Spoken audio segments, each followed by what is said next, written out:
Assalamualaikum warahmatullahi wabarakatuh. Kami dari kelompok 4 ingin mempresentasikan hasil diskusi kami tentang terapi pasien IBS atau Irritable Bowel Syndrome yang anggotanya terdiri dari Nadia Waini Zahra, Dwina Wiranti Putri, Salma Aziza, Fauni Almarabela Fahmi, Rahmawati Novinda, dan Safira Rizky Damayanti.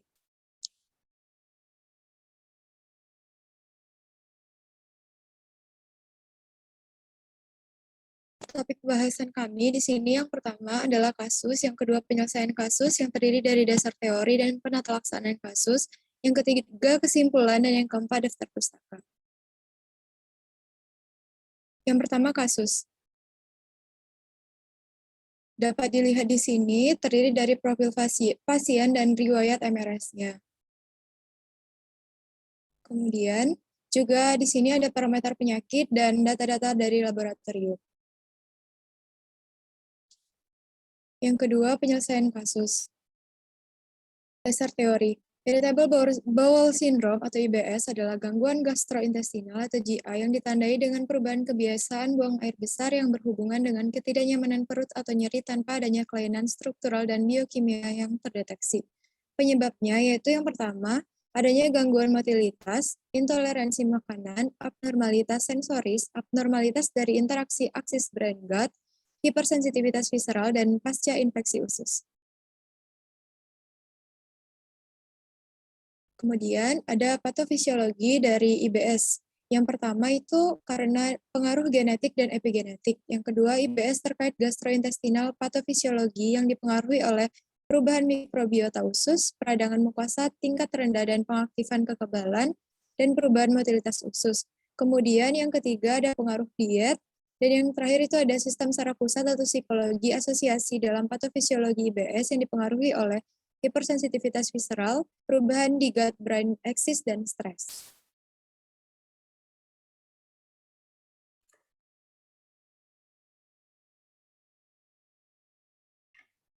Selanjutnya adalah faktor resiko. Yang pertama adalah jenis kelamin. Pada jenis kelamin perempuan akan lebih signifikan, lalu faktor psikologis dan kejiwaan seperti stres, kecemasan, dan depresi. Nah, tingkat IBS ini akan meningkat seiring dengan meningkatnya tingkat stres. Stres fisik dan psikologis itu dianggap sebagai faktor utama penyebab dari IBS. Lalu ada infeksi usus, faktor genetik, faktor makanan, faktor gaya hidup, dan faktor diet seperti merokok, frekuensi olahraga, asupan kopi, dan asupan minuman berkarbonasi. Lalu ada faktor prediktif yaitu gangguan tidur. Lalu ada anak-anak dengan penyakit alergi pada masa prasekolah akan memiliki resiko yang lebih tinggi terkena IBS. Lalu ada pasien dengan serangan batu kemih awal. Lalu untuk faktor yang tidak terkait dengan peningkatan risiko seperti obesitas. Obesitas mungkin tidak meningkatkan risiko IBS. Obesitas berperan dalam patofisiologi IBS. Dalam studi yang dilakukan Ahondi, tidak ditemukan hubungan yang signifikan antara obesitas umum dan abdominal dengan adanya kemungkinan IBS, sehingga dapat disimpulkan bahwa obesitas umum dan abdominal tidak berhubungan dengan kemungkinan terjadinya IBS.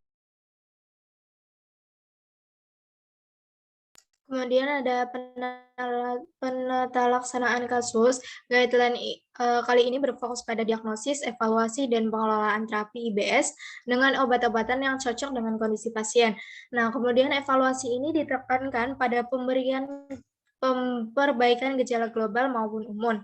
Kekuatan rekomendasi ini kami dasarkan pada tinjauan keseluruhan literatur yang dicari, yakni drugs.com, macmanual.com, dan juga PubMed.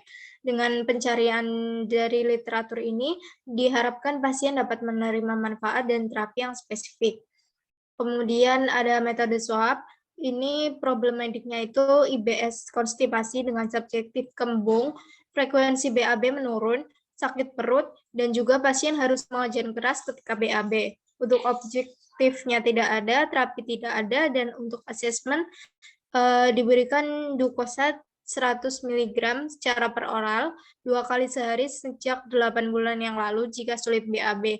Kemudian diberikan juga psyllium powder beberapa tahun yang lalu, tetapi pasien tidak suka pada rasanya.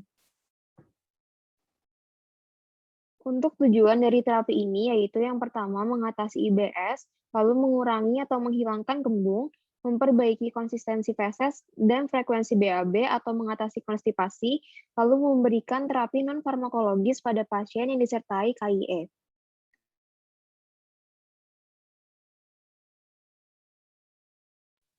Selanjutnya yaitu terapi non-farmakologi.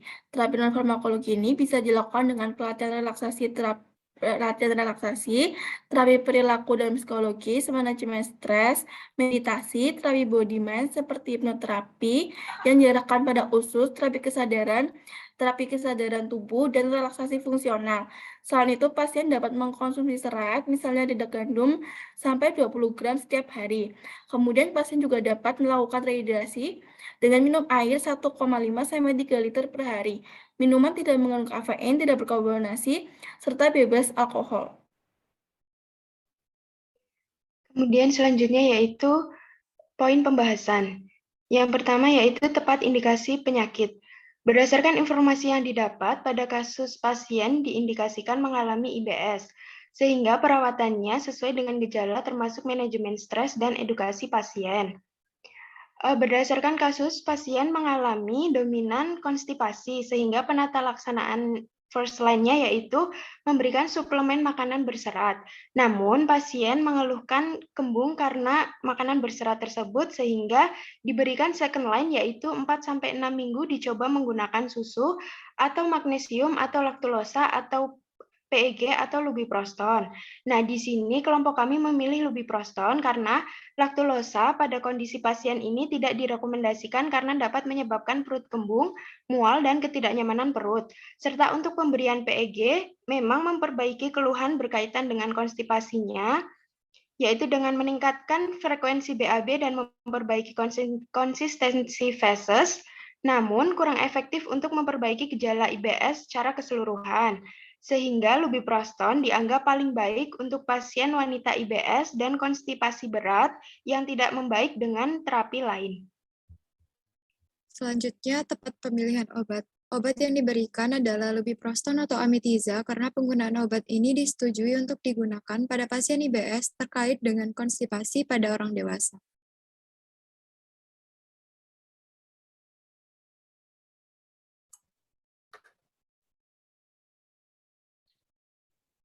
Selanjutnya adalah tepat penilaian pasien. Amitiza dikontraindikasikan pada pasien dengan obstruktif gastrointestinal mekanis yang diketahui atau dicurigai. Pada pasien tidak ada keterangan bahwa pasien termasuk dalam kriteria kontraindikasi. Untuk amitiza sendiri, dosisnya sebesar 8 mikrogram diberikan secara per oral sebanyak 1 kapsul dan diberikan 2 kali sehari pagi dan sore atau tiap 12 jam sekali. Kemudian obat ini dihentikan sesuai anjuran dokter dan juga dilakukan pemantauan secara berkala. Amitiza sendiri diberi selama 4-6 minggu.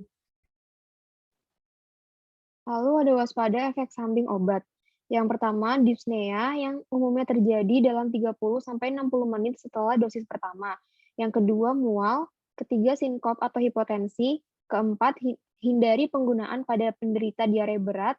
Yang kelima, gejala obstruksi gastrointestinal mekanis harus dievaluasi sebelum meresepkan obat ini.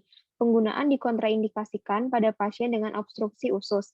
Dan yang keenam, pasien dengan gangguan hati sedang sampai berat atau Child-Pugh pada kelas B atau C memiliki paparan obat sistemik yang lebih tinggi. Untuk di sini, pasien tersebut tidak termasuk ke dalam kriteria kontraindikasi karena tidak mengalami diare berat atau gangguan hati sedang sampai berat atau Child-Pugh kelas B atau C. Sehingga penggunaan obat lubiproston aman untuk pasien pada kasus kali ini. Selanjutnya yaitu komunikasi, informasi, dan edukasi. Yang pertama yaitu komunikasi kepada kepada dokter yang merawat pasien. Pasien ini dipastikan tidak menggunakan obat-obatan lain yang dapat mempengaruhi lubiproston seperti obat bebas, vitamin, dan obat herbal. Harus dipastikan juga pasien sedang dalam keadaan tidak hamil. Monitoring secara berkala perlu dilakukan kepada pasien apakah efek samping yang timbul mengganggu pasien atau semakin parah. Yang kedua yaitu komunikasi kepada perawat yang merawat pasien. Pasien dipastikan menjalankan terapi sesuai dosis, cara penggunaan, dan interval waktu yang tepat. Obat diberikan dalam bentuk kapsul yang ditelan utuh, tidak dihancurkan, dikunyah, dipatahkan, atau dibuka. Selain itu, dipastikan pasien minum obat dengan makanan dan air untuk mencegah gejala mual. Selalu dipantau kemungkinan efek samping dapat timbul saat minum lubiproston. Segera laporkan kepada pasien jika pasien mengalami dyspnea, mual, diare yang menjadi parah. Laporkan kepada pasien juga apabila pasien mengalami pusing setiap minum lubiproston. Yang ketiga itu KIE untuk pasien dan keluarga pasien. Lubiproston digunakan untuk mengobati penyakit iritasi usus dengan sembelit pada wanita lebih dari 18 tahun. Penggunaan lubiproston yaitu ditelan 1 kapsul dengan dosis 8 mikrogram 2 kali sehari, yaitu pagi dan sore, setiap 12 jam. Kapsul lubiproston harus ditelan secara utuh, dan dihancurkan, dikunyah, dipatahkan, atau dibuka. Obat ini diminum secara bersamaan dengan makanan dan minuman untuk mencegah terjadinya mual. Obat ini disimpan pada suhu 25 derajat Celcius dan terlindungi dari cahaya dan suhu ekstrim.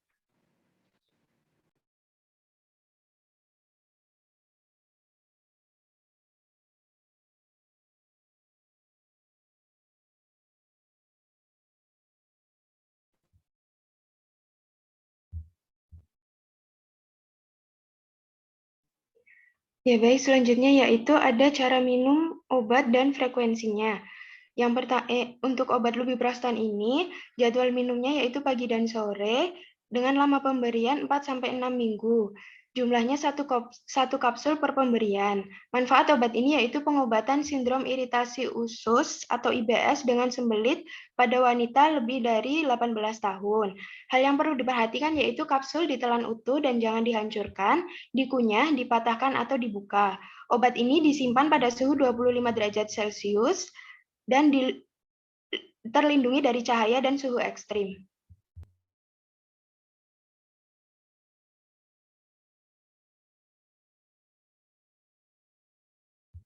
Selanjutnya ada peringatan efek samping. Yang pertama yaitu obat ini menyebabkan mual, kemudian dapat mengalami dyspnea, serta menyebabkan diare, kemudian ada sinkop dan hipotensi dapat terjadi.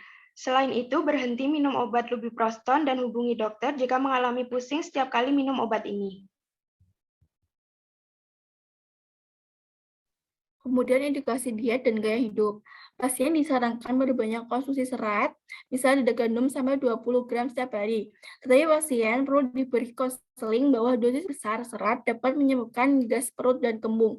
Kemudian pasien disarankan untuk rehidrasi dengan minum air 1,5 sampai 3 liter per hari. Minuman tidak mengandung kafein, tidak berkarbonasi, serta bebas dari alkohol.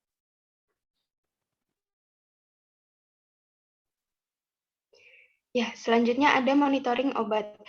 Untuk obat amitiza atau lubiproston ini, monitoring keberhasilannya yaitu dengan ketidaknyamanan perut, kembung, dan konstipasi akan berkurang. Kemudian untuk monitoring efek samping obatnya yaitu diamati terjadi atau tidaknya dyspnea, mual, sinkop atau hipertensi, dan gejala obstruksi gastrointestinal. Untuk target keberhasilannya yaitu setelah 1 bulan, ketidaknyamanan perut, kembung, konstipasi akan berkurang. Konstipasi berkurang sekitar 50% atau lebih selama pekan terapi.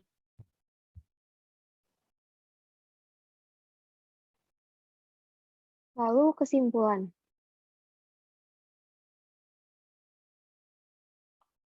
Kesimpulan dapat kami ambil yaitu yang pertama, problematik pasien berdasarkan diagnosa adalah IBS konstipasi. Lalu yang kedua, penata laksanaan terapi farmakologis untuk mengatasi penyakit IBS konstipasi adalah dengan pemberian amitiza 2 kali sehari yaitu pagi dan sore atau setiap 12 jam, 1 kapsul 8 mikrogram dengan lama pemberian 4-6 minggu. Kapsul harus ditelan secara utuh, tidak dihancurkan, dikunyah, dipatahkan, atau dibuka. Obat ini diminum bersamaan dengan makanan dan minuman untuk mencegah terjadinya mual. Untuk terapi non-farmakologis yang disarankan adalah pelatihan relaksasi, terapi perilaku dan psikologis, manajemen stres, meditasi, konsumsi serat secukupnya atau sesuai anjuran dokter, serta rehidrasi dengan minum air minimal 1,5 sampai 3 liter per hari.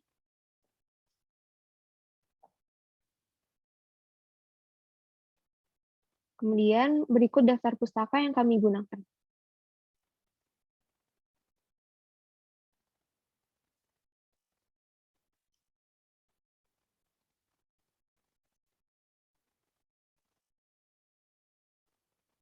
Sekian presentasi dari kelompok kami. Untuk segala kekurangan kami mohon maaf. Wassalamualaikum warahmatullahi wabarakatuh.